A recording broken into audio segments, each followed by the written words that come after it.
no major city in the Northwest treats side streets, not Portland, Seattle, Bellevue, Kent. And the reason for that mostly is because of the protection of the Cascades and the Olympics, we don't get snow that often.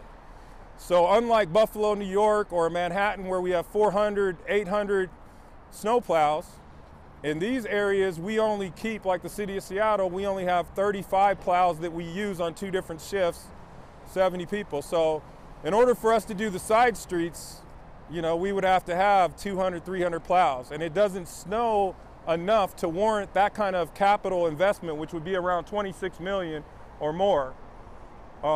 We use our trucks to pave, we use our trucks to maintain and clean the streets and other uses.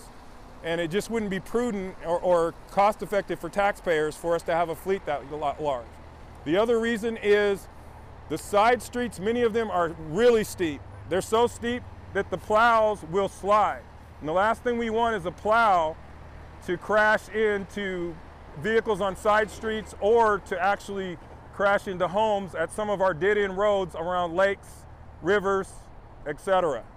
So our motto is do no harm. And going down side streets with 30,000-pound plows could potentially do harm. We also have an expectation here in the Northwest that people don't expect their cars to be towed.